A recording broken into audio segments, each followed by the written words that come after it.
Alright, so with reverb, it's like, you know, same thing again. It's really bad.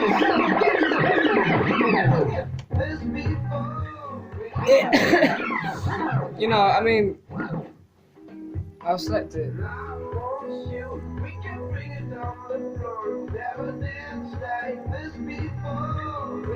Sounds roomier then. I guess it makes it easier to blend, because once you've kind of put a lot of reverb on it, it sounds less like there's a beat and more like a hum, and you can kind of transition with a hum a lot easier. Because I guess with that as well, so we could use two effects, right? If we turn up forget low pass as well, I could make it like really reverby and then cut out a load of the low end. So if I did that, like,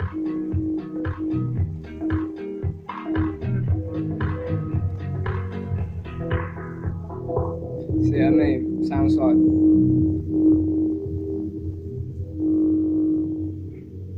And then I could just transition into the next song. So, I mean, yeah, like, the tools are there. You don't have to follow any rules. It's just being creative and, you know, being a bit kind of creative. And there's phaser as well, which show phaser. Like all the effects, you just select them on the little grey kind of box thing. If you go into, I'll show you. If you can see that kind of air horn, you click on next to that effects, and you have all your effects here. So now you press the button that turns it on, then you turn it up here. Yeah, that's sort of the gist of it. Same for all the effects. So now phaser sounds like this. So I think phasers, I'm not too sure what phaser actually does, but I know what it sounds like if I wanted to use it. Sounds a bit weird.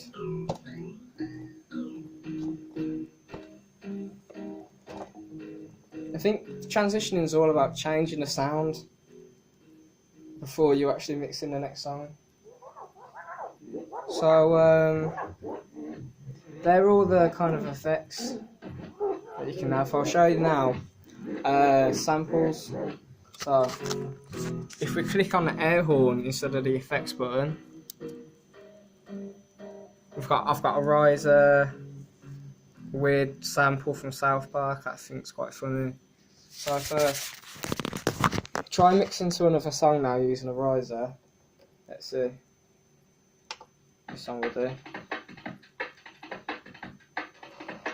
And I'll try and transition. Use a riser transition.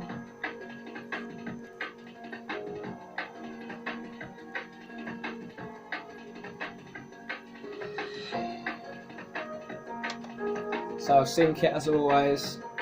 Make sure you got to be aware of your what your controller's doing. Look at all the little, you know, switches and faders and stuff. Make sure you're not got something really loud or really quiet. I think I said that before, but let's turn this down a bit actually. So we've got our next song queued up and it's synced.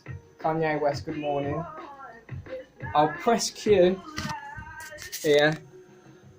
Goes out to my headphones and I'll have a listen.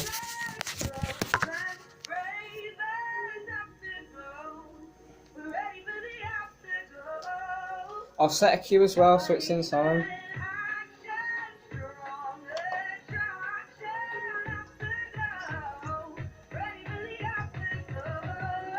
In fact, I'll do a loop. Right. So what I'm doing is I'm going to loop this section of the song, the intro. I've got my locator on the actual kick drum. I'm just going to select loop, shift loop, hit loop in, play it. Just gotta do it in time. Right.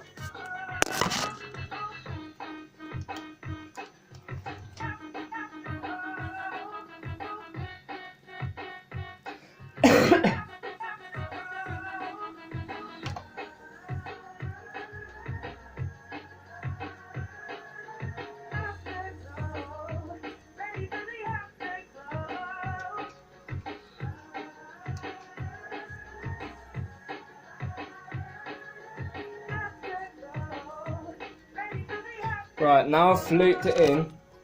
I've made it a long loop.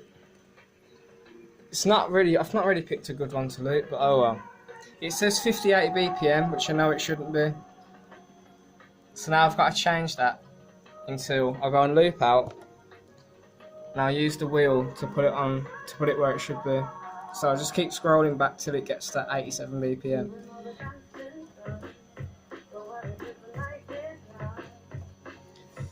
Timed it really bad. I need to work on loops as well. I think that's another thing I need to do before this big show I've got. So that should be a good sample now. It's in time. So now I've just got to kind of wheel it in time.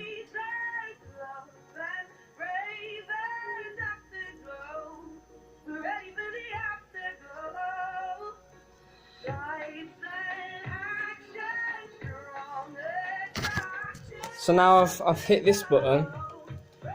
I've halved the sample. You can't really hear what I'm hearing, but now I've just got like, I think, a bar now that's looped, which sounds good. Hold on. That sounds good. I could even put reverb on it and make it more interesting if I went on effects.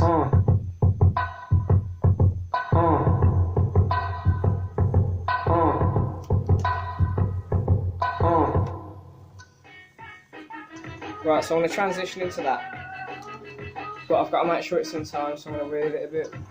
Oh, I'm wheeling it back now.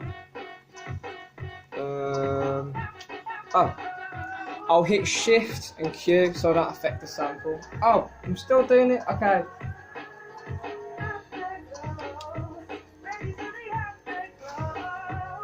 I think I'll have to wheel the track that's playing, which isn't good. It's going to sound a bit weird.